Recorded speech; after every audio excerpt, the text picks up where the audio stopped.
Assalamualaikum warahmatullahi wabarakatuh. Kami dari kelompok 7 akan mempresentasikan hasil dari penelitian kami pada mata kuliah Problematika Pembelajaran Matematika dengan dosen pengampu Ibu Ummul Huda MPD dan Bapak Fauzi Webekta MPD. Pada penelitian ini kami mengangkat judul yaitu Analisis Kemampuan Komunikasi Matematis Siswa kelas 8 di SMPN 3 Salim Paung pada materi bentuk aljabar yang beranggotakan Adilah Tiara Hakim, Afifah Arfilah, Yolanda Putri, dan saya sendiri Sinta Astari Beruluwis. Baiklah, untuk pembahasan pertama akan saya jelaskan. Bab 1 Pendahuluan. Matematika merupakan mata pelajaran wajib pada setiap jenjang pendidikan. Tidak dapat dipungkiri bahwa kehidupan manusia pasti akan berhubungan dengan matematika. Kehidupan kita berawal dari hal kecil sampai dunia mengembangkan banyak teknologi modern. Hal itu tidak terlepas dari matematika. Matematika dapat dikatakan juga sebagai bahasa, maka perlu keterampilan komunikasi matematis yang baik untuk menguasainya.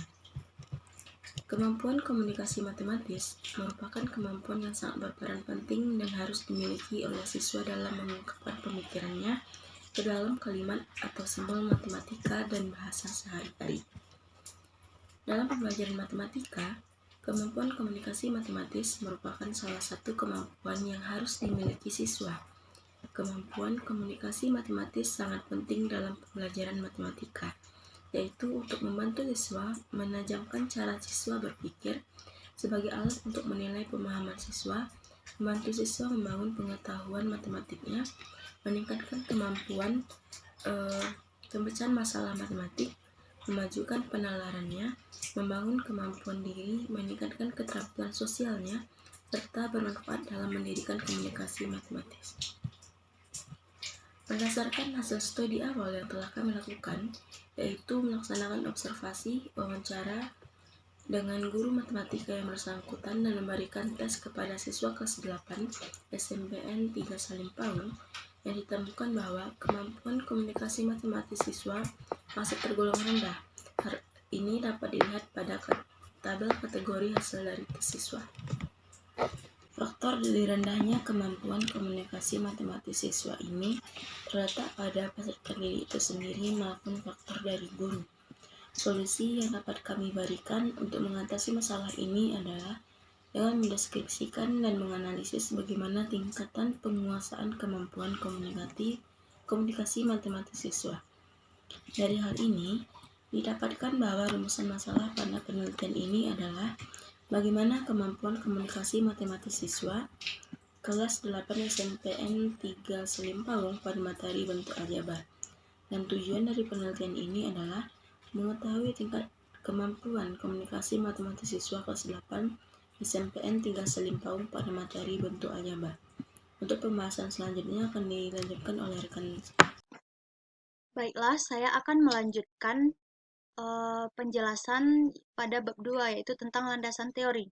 Terbagi menjadi 6. Yang pertama yaitu pengertian kemampuan komunikasi matematis, yang B indikator kemampuan komunikasi matematis, yang C aspek-aspek kemampuan komunikasi matematis, yang D jenis-jenis kemampuan komunikasi, yang E yaitu faktor-faktor yang mempengaruhi kemampuan komunikasi matematis. Selanjutnya yaitu metodologi penelitian. Baik, saya akan melanjutkan materi yang pertama, yaitu pengertian kemampuan komunikasi matematis. Salah satu kompetensi matematis yang harus diperlukan oleh peserta didik adalah kemampuan komunikasi matematis. Dalam pembelajaran matematika, siswa diharapkan dapat mengkomunikasikan gagasan dengan tabel, simbol, diagram, atau media lain untuk memperjelas keadaan suatu masalah. Komunikasi matematis adalah kemampuan peserta didik dalam menyatakan peristiwa sehari-hari dalam bahasa atau simbol matematika, menyajikan ide matematika secara tertulis, serta menjelaskan ide, situasi, dan relasi matematika secara lisan atau tulisan dengan benda nyata dan gambar. Hal ini sesuai dengan pendapat Ramadhani bahwa kemampuan komunikasi matematis adalah kemampuan siswa dalam menyampaikan ide atau informasi yang diperoleh sesuai dengan penafsirannya sendiri. Selanjutnya yaitu komunikasi matematis merupakan salah satu cara siswa dalam mengekspresikan dan membenarkan ide serta mengajukan dan menjelaskan pertanyaan baik dalam bentuk lisan maupun tulisan. Kemampuan komunikasi matematis merupakan salah satu aktivitas sosial maupun sebagai salah satu alat bantu berpikir siswa dalam belajar.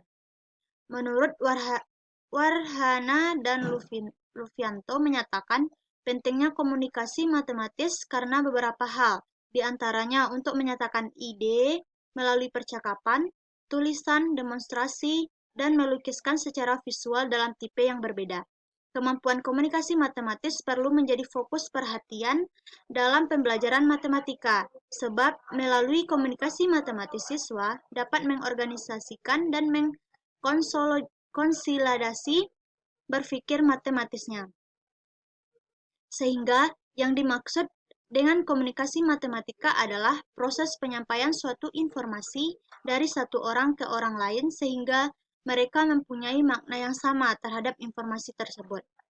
Melalui komunikasi, ide dapat dicerminkan, diperbaiki, didiskusikan, dan dikembangkan, sedangkan kemampuan komunikasi matematis adalah kemampuan dalam mengekspresikan, di mana dapat menyatakan ide-ide matematika menggunakan simbol atau bahasa matematika secara tertulis, sebagai representasi dari suatu ide atau gagasan dapat melukiskan atau menggambarkan dan membaca gambar, diagram, grafik maupun tabel, serta pemahaman matematika di mana dapat menjelaskan masalah dengan memberikan argumen terhadap permasalahan matematika yang diberikan. Selanjutnya yaitu subbab yang B, indikator kemampuan matematis, komunikasi matematis.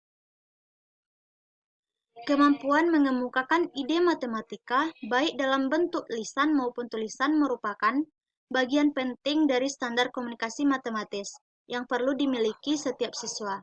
Menurut Rini, terdapat beberapa kriteria yang digunakan dalam melihat kemampuan komunikasi siswa pada pembelajaran matematika adalah sebagai berikut.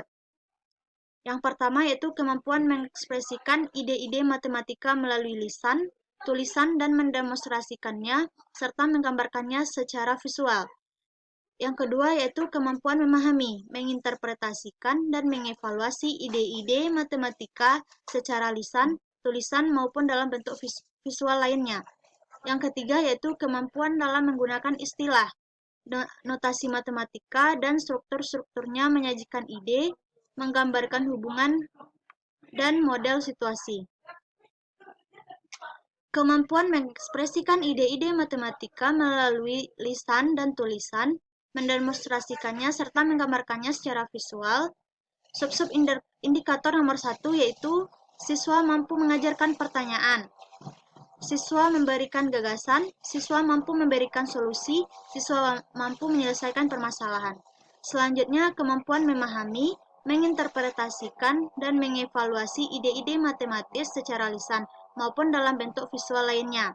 Adapun subbab pada indikator kedua ini yaitu siswa mampu memahami pertanyaan, siswa mampu menjawab pertanyaan, siswa mampu memberikan sanggahan, serta siswa mampu menemukan solusi. Selanjutnya, indikator yang ketiga, kemampuan dalam menggunakan istilah-istilah, notasi-notasi matematika, dan struktur-strukturnya untuk menyajikan ide-ide, menggambarkan hubungan-hubungan dengan model-model situasi. Adapun sub-sub indikator pada indikator ketiga ini adalah yang pertama yaitu siswa mampu menyebutkan istilah-istilah matematika, siswa mampu memberikan solusi yang berbeda, siswa mampu menggambarkan notasi-notasi matematika, dan siswa mampu menyimpulkan. Selanjutnya, indikator kemampuan komunikasi matematis tertulis. Yang pertama yaitu kemampuan mengekspresikan ide-ide matematis melalui lisan, tulisan, dan mendemonstrasikannya serta menggambarkannya secara visual. Yang kedua, kemampuan memahami, menginterpretasikan, dan mengevaluasi ide-ide matematis secara tertulis maupun dalam bentuk visual lainnya. Yang ketiga yaitu kemampuan dalam menggunakan istilah-istilah, notasi-notasi, matematika, dan struktur-strukturnya untuk menyajikan ide-ide menggambarkan hubungan-hubungan dengan model-model situasi. Selanjutnya yaitu subbab yang C, yaitu aspek-aspek kemampuan komunikasi matematis. Menurut Barodi mengemukakan 5 aspek komunikasi. Di antaranya yang pertama yaitu representasi. Membuat representasi dalam membuat bentuk dari ide atau permasalahan. Misalnya, suatu bentuk tabel direpresentasikan ke dalam bentuk diagram atau sebaliknya. Representasi dapat membantu siswa dalam menjelaskan konsep atau ide, memudahkan dalam mendapatkan strategi, dan meningkatkan fleksibilitas dalam menjawab soal. Selanjutnya yang kedua, aspek-aspeknya yaitu mendengar.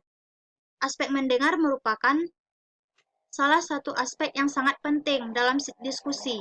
Kemampuan mendengarkan tentang topik-topik yang sedang didiskusikan akan berpengaruh pada kemampuan siswa dalam memberikan pendapat atau komentar. Siswa harus berhati-hati dalam pertanyaan-pertanyaan yang diberikan dari temannya, karena ini dapat membantu mengkonstruksikan pengetahuan matematika dengan strategi yang lebih efektif. Selanjutnya, aspek-aspek kemampuan komunikasi matematis yang ketiga yaitu membaca. Membaca merupakan kegiatan yang kompleks, karena di dalam membaca terkait aspek mengingat, memahami, membandingkan, menganalisis, serta mengorganisasikan apa yang terkandung dalam bacaan. Dengan membaca, seseorang bisa memahami ide-ide yang sudah dikemukakan oleh orang lain lewat tulisan. Selanjutnya, yang keempat yaitu diskusi.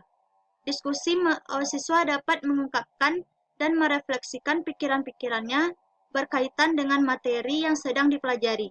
Siswa juga bisa menanyakan hal-hal yang tidak mengerti atau tidak diketahui pada pembelajaran. Aspek yang kelima yaitu menulis. Menulis merupakan kegiatan yang dilakukan dengan sadar untuk mengungkapkan dan merefleksikan pikiran yang dituangkan dalam media, baik kertas, komputer, maupun media lainnya. Menulis adalah alat yang sangat bermanfaat dalam berpikir karena siswa memperoleh pengalaman matematika sebagai suatu aktivitas yang kreatif dalam mentransfer pengetahuan yang dimilikinya ke dalam bentuk tulisan. Landasan teori pada bagian D yaitu jenis-jenis kemampuan komunikasi.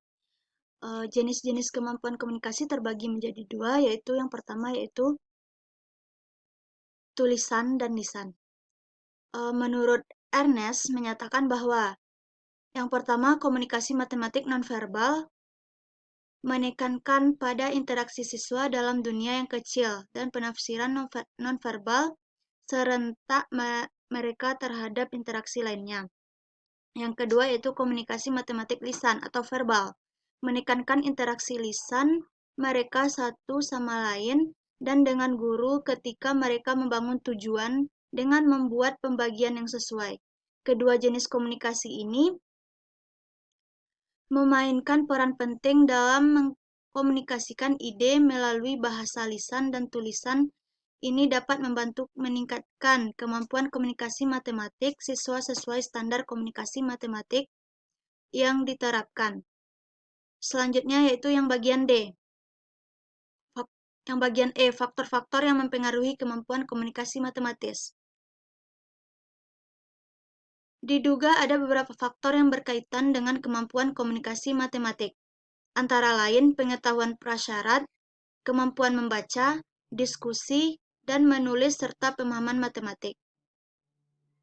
Yang pertama yaitu pengetahuan prasyarat. Pengetahuan prasyarat merupakan pengetahuan yang telah dimiliki siswa sebagai proses belajar sebelumnya. Hasil belajar siswa tentu saja bervariasi sesuai kemampuan dari siswa itu sendiri. Yang kedua yaitu kemampuan membaca, diskusi, dan menulis. Ada suatu mata rantai yang saling terkait antara membaca, diskusi, dan menulis. Seseorang siswa yang rajin membaca, namun enggan menulis, akan kehilangan arah. Demikian juga sebaliknya. Jika seseorang gemar menulis, namun enggan membaca, maka akan berkurang makna tulisannya. Yang lebih baik adalah jika seorang yang gemar membaca dan suka berdiskusi, kemudian menuangkan dalam tulisan, maka akan menerapkan hasil tulisannya. Oleh karena itu, diskusi dan menulis adalah dua aspek yang penting dari komunikasi untuk semua level. Menurut Shimada, menyatakan bahwa dalam proses belajar dan mengajar, guru berperan dominan dan informasi hanya berjalan satu arah dari guru ke siswa, sehingga siswa sangat pasif. Sedangkan peserta didik masih cenderung terlalu pasif menerima materi dari guru, sehingga pembelajaran masih berpusat satu arah dalam satu komunikasi matematis. Sejalan dengan penelitian yang dilakukan Ranti, menemukan bahwa kemampuan komunikasi matematis siswa SMP masih tergolong rendah. Hal ini terlihat dari beberapa hal. Yang pertama yaitu siswa kurang mampu menghubungkan gambar, diagram ke dalam ide dan simbol matematika. Yang kedua yaitu masih banyak siswa yang kesulitan dalam menentukan langkah awal apa yang harus dilakukan dari informasi yang terdapat dalam soal. Selanjutnya yang ketiga yaitu siswa masih kesulitan menyelesaikan soal cerita yang menuntut penyelesaian menggunakan proses matematis dan mengkomunikasikan ide-ide mereka. Yang terakhir pada landasan teori yaitu metodologi penelitian. Yang pertama jenis penelitian. Berdasarkan rumusan masalah dan tujuan penelitian yang telah diuraikan, maka penelitian ini berupa penelitian kualitatif. Yang kedua, tempat dan waktu penelitian. Tempat dan waktu penelitian ini yaitu bertempat di salah satu sekolah yaitu SMPN 3 Salim Pawang dan dilakukan pada tanggal 27 November 2023. Populasi dan sampel. Populasi merupakan seluruh data atau informasi yang dijadikan pusat perhatian dalam sebuah penelitian dalam ruang lingkup dan waktu yang telah ditentukan. Populasi dalam penelitian ini adalah peserta didik kelas 7 SMPN 3 Salim Pawang, Kabupaten Tanah Datar, Provinsi Sumatera Barat, tahun pelajaran 2023-2024. Selanjutnya itu sampel. Sampel merupakan sebagian dari jumlah dan karakteristik yang ada pada populasi. Sampel yang diambil dari populasi harus bersifat representatif atau dapat mewakili semua populasi yang akan diteliti. Sampel merupakan sebagian atau yang mewakili dari sebuah populasi yang akan kita teliti. Metode pengambilan sampel pada penelitian ini adalah menggunakan simple random sampling. Simple random sampling merupakan cara pengambilan sampel dari anggota populasi secara acak tanpa memperhatikan tingkat dalam anggota tersebut. Baik, selanjutnya materi akan dijelaskan oleh rekan saya.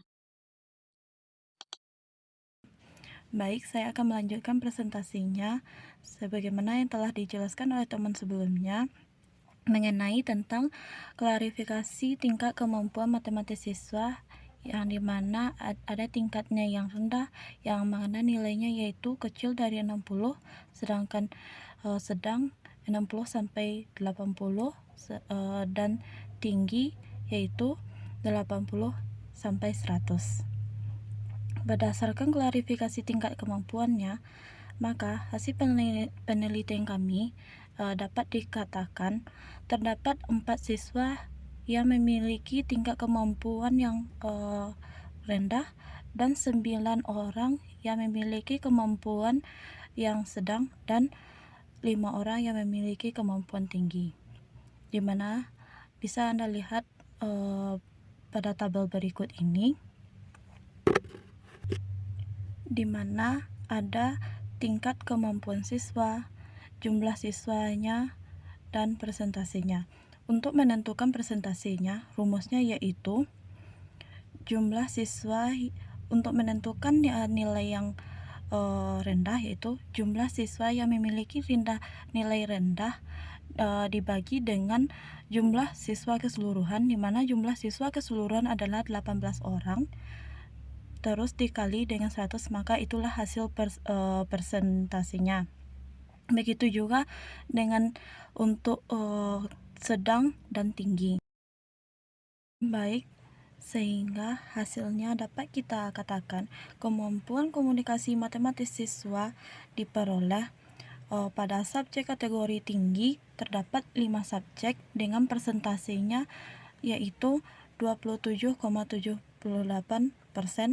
sedangkan untuk kategori sedang yaitu 9 subjek dengan presentasinya 50%, sedangkan subjek kategori rendah yaitu 4 orang atau 4 subjek dengan presentasinya yaitu 22,22%.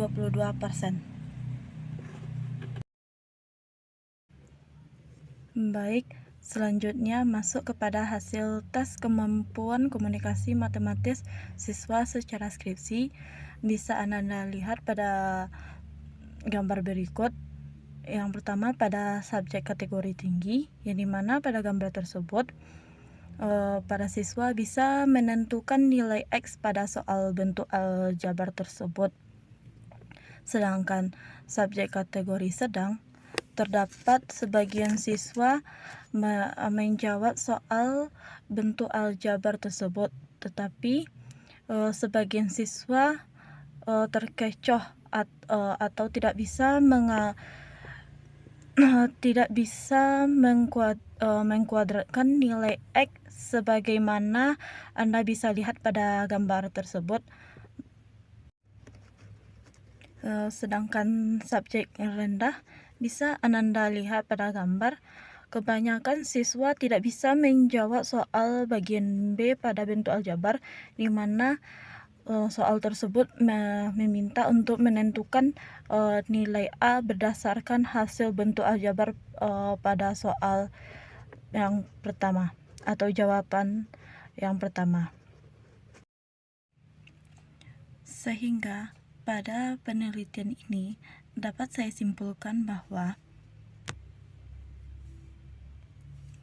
kemampuan komunikasi matematis harus dimiliki oleh setiap peserta didik dalam mempelajari matematika untuk berinteraksi dengan lingkungannya. Melalui aktivitas komunikasi ini, peserta didik dapat bertukar ide matematisnya, kemudian mengomunikasikan hasil pemikirannya dalam kegiatan pembelajaran matematika. Hendaknya pada kegiatan yang dapat meningkatkan komunikasi matematis, peserta memiliki kemampuan berinteraksi dengan baik dalam penyelesaian masalah. Maka itulah hasil presentasi kami. Kami ucapkan terima kasih. Assalamualaikum warahmatullahi wabarakatuh.